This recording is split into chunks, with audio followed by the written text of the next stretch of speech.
Hey guys, this is the XRP Cowboy. Hey, this is Billy. Wearing my dad's hat. See that pin through his brewery.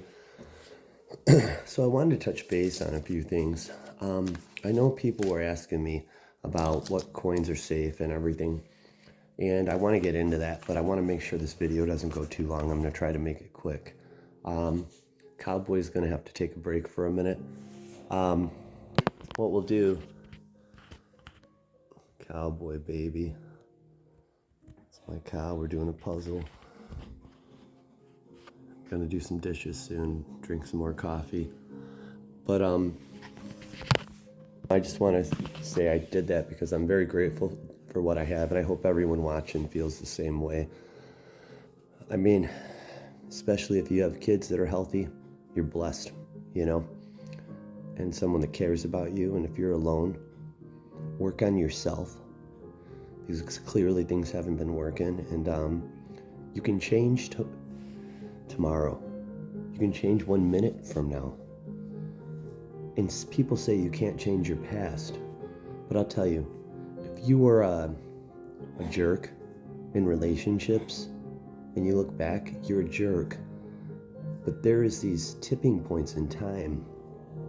And what I mean is, if I make a conscious decision to change the way I do something because of sacrifice is simply giving up something of value for something of greater value, meaning maybe you value winning in an argument with your friend, and maybe you're right all the time, but the problem is you're really losing because you're not perceived as being smart. You're perceived as somebody that's a know-it-all, because you got to be right all the time. It doesn't matter if you are, it really, what matters is how the people you care about interpret and perceive your value, right?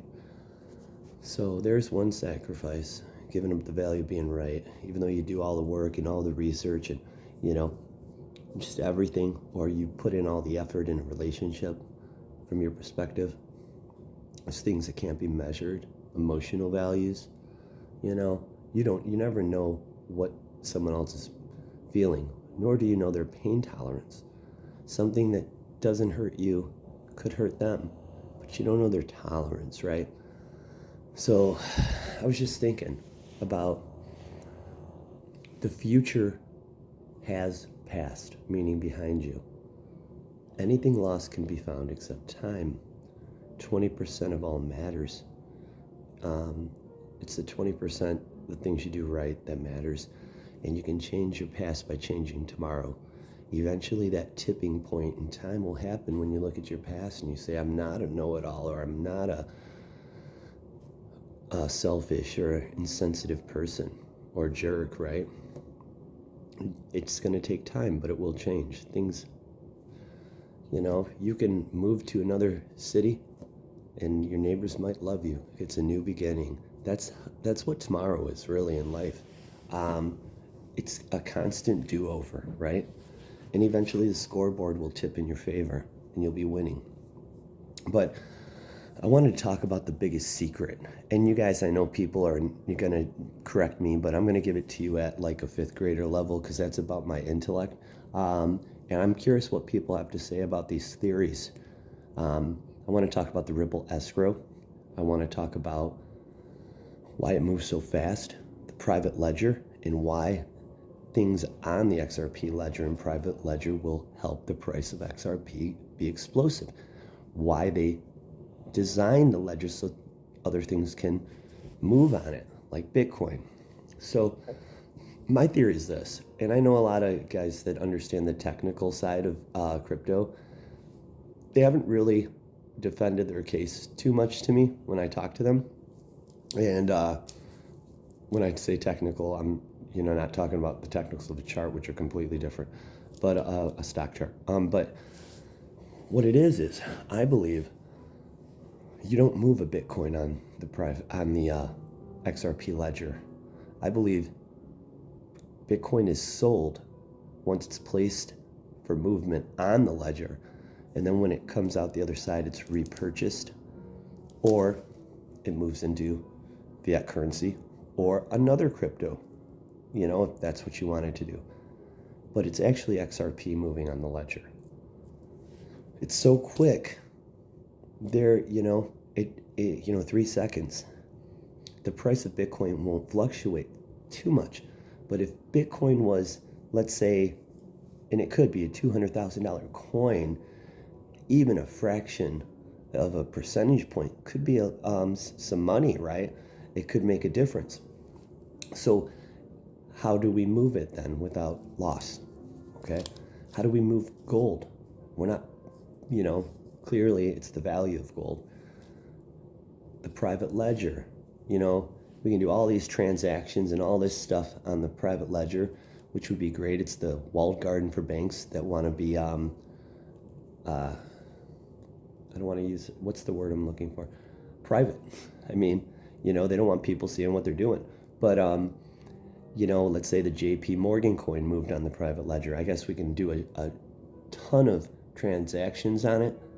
But they want to have a certain degree of privacy because they don't want people to know what they're doing with their money. My argument is they're not moving the JP Morgan coin. They're moving XRP, and it's coming out, and the JP Morgan coin's being sold going in, and it's coming on the other end. After it's being purchased XRP, it moves in the private ledger, it comes out the other end. One coin, the ledger recognizes, and then when it comes out, it's sold, and it's the JP Morgan coin in 3 seconds. Super fast, very minimal price slippage. So wait, what about that $200,000 Bitcoin though? What if it does move enough to where it's $500 or $300? That's a faulted system. Well, this is where we move into Ripple and their escrow, okay? A certain amount is released every month, and right now they're using it.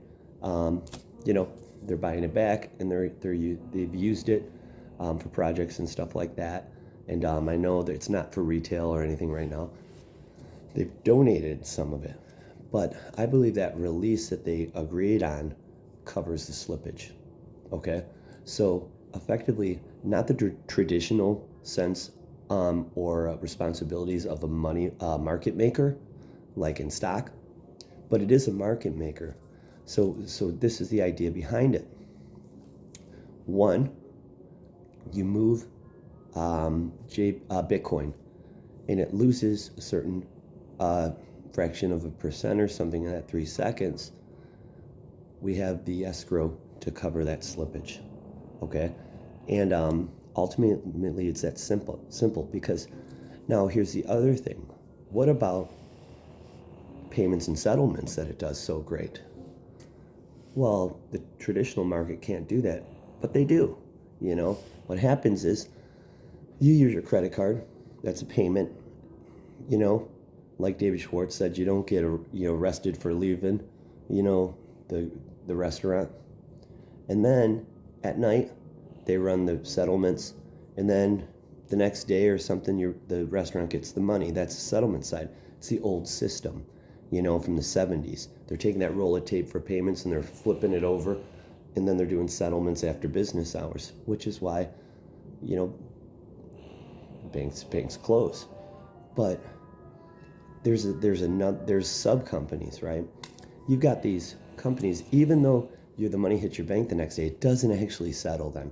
You've got these companies that are trusting the transaction because of the credit card being used or the debit card, and then they kind of front the money. It costs a little bit of money in credit card processing fees, but it's expensive.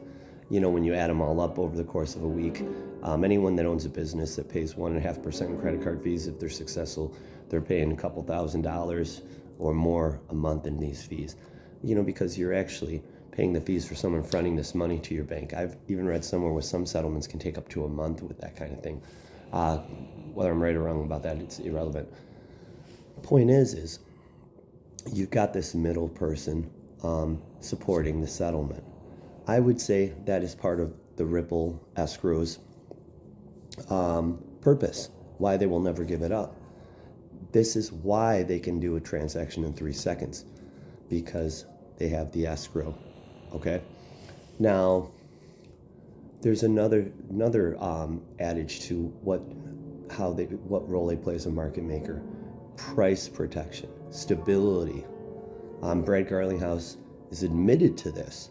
Like, they help the volatility with the release of the escrow by buying it back, maybe selling it if they don't want to go too high. Some might say it's manipulation, but it's transparent. And thus far, it hasn't gotten them in any trouble, as far as I know. Sure, the SEC lawsuit is a problem, but I believe it gives price protection, meaning even if there was a FTT from FTX situation where people started liquidating, XRP would still have half the tokens that are protected because they're in escrow. Therefore, it would minimize the crash. It could never liquidate. And once again, going back to, they have the escrow, which means they have the cash to instantly back the settlement on the tail end of the payment. And they can do it instantly. Removes all middle people. And it's just a small fraction of a cent. I hope this is making sense. And this is why congestion in the space isn't a problem. I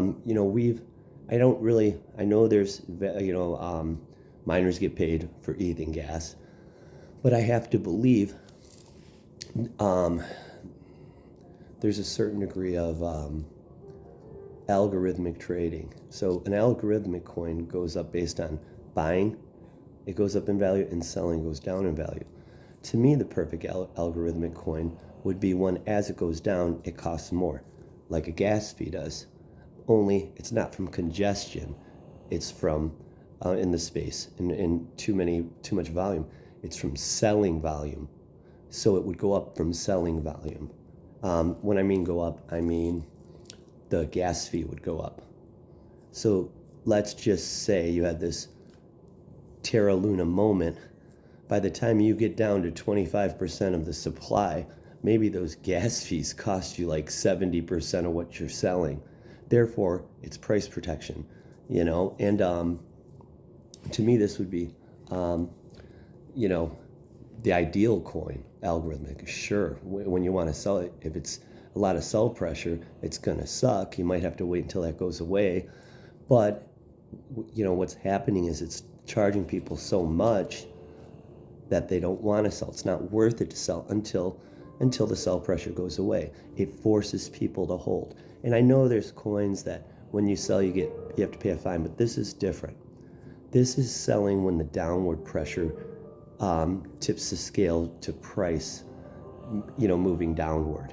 And what happens, it sells, and a percentage of that might pay the validators or the miners, but the rest of it goes back into buying the coin, which offsets the sell pressure until it stabilizes, which could be this beautiful balanced homeostasis. Okay. And sure, there will be price volatility, but the beautiful thing is when people are buying, and the buy pressure's on, it just goes up in value and keeps going up. It's like a one-way stock, and it's just fractionally,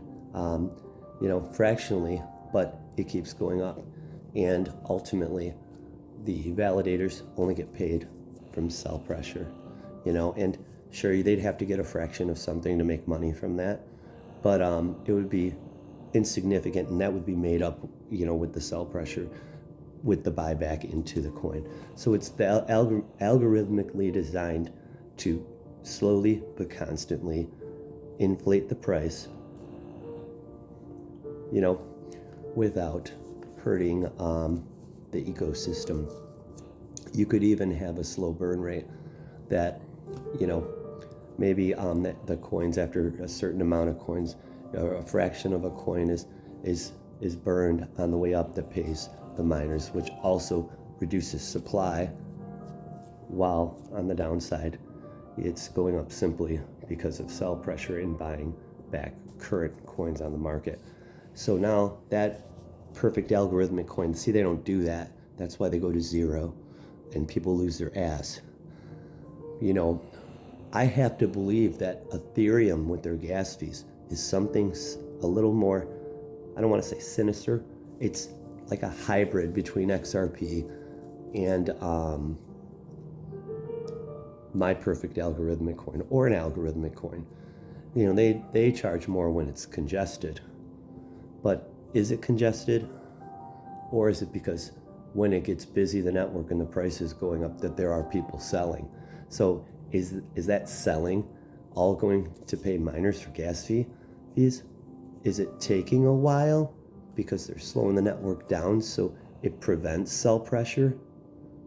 Is that why it's slower, the network, and the fees go up? To manipulate the price to the upside? Is that what Ethereum's doing?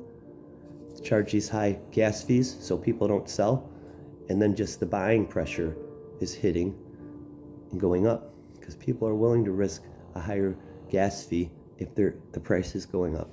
You know, and is that what the delay is? Is it an algorithmic delay? As well as, you know, what's going on? Are all these gas fees going to the miners, or is a portion of it part of the market making so there's liquidity?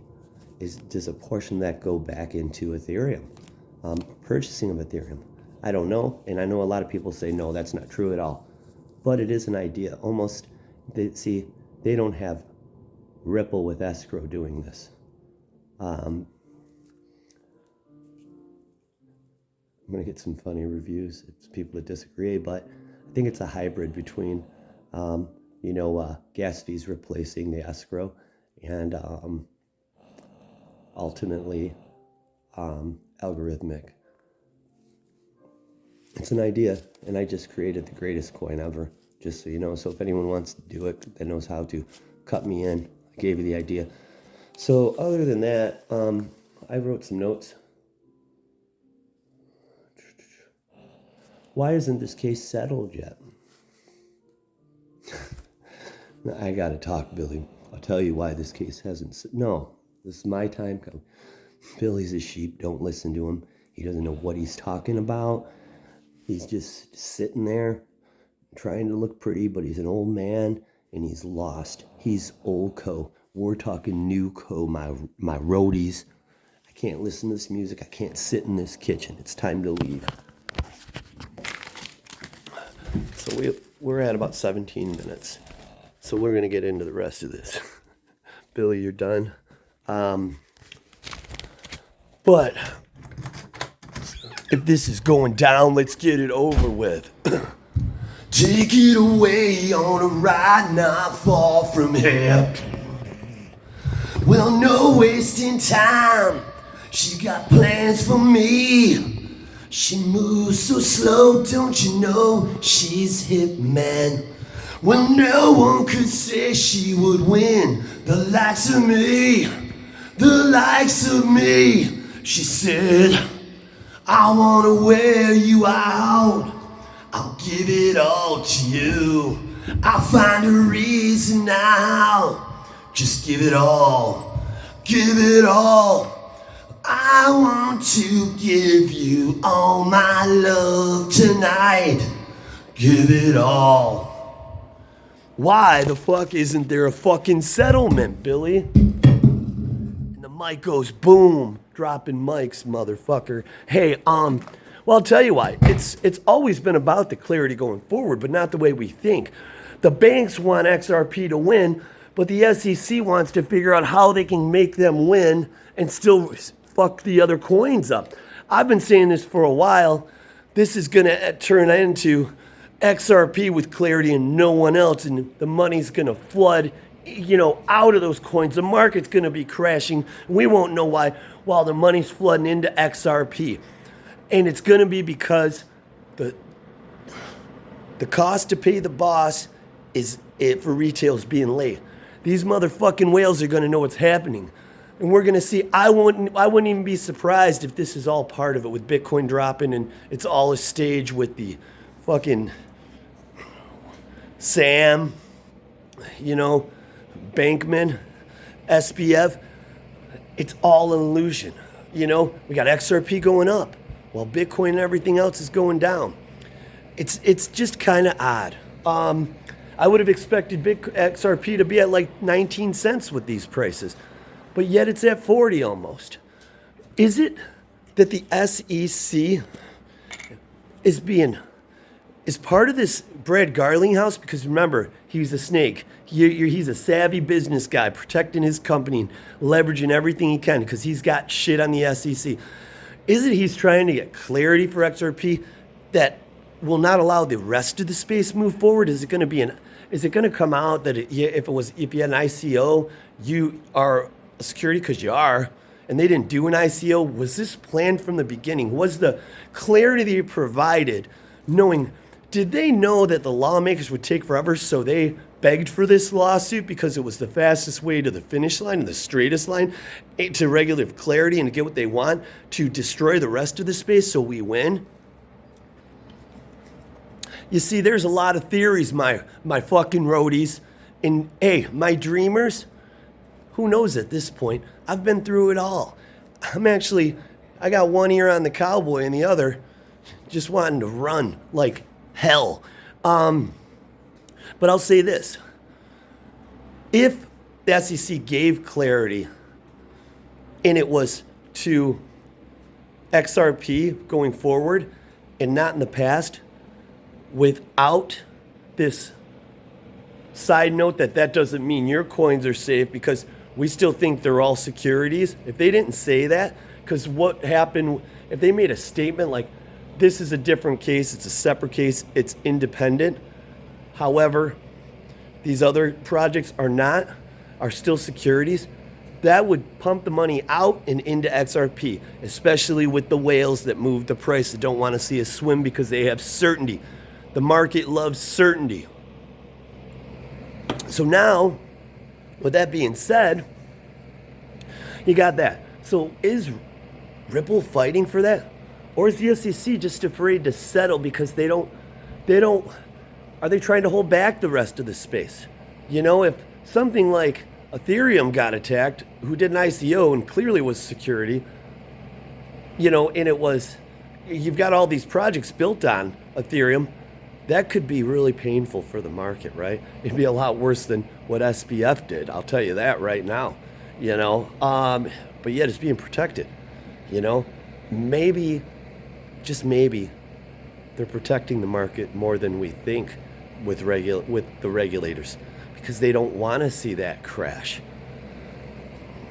A lot of information, a lot of things you can interpret multiple ways, you know, in the things I just said. But it's important that I don't get too deep into one interpretation because any of them are valid. Nobody knows shit. Nobody. We just know something doesn't feel right. And usually when it doesn't feel right, it's a real good time or it's pain on fucking earth. So what coins are safe from SEC? I'll tell you, one, Bitcoin. I'm not saying it's safe from the price going down, but I will say it's safe from the SEC. What other coins? I like VeChain. Most of what their utility does and what they do is out of the country. They are filing patents here and everything, and I think it's going to be great. But the SEC can't do much to them. The other thing I like about them is they have their own blockchain.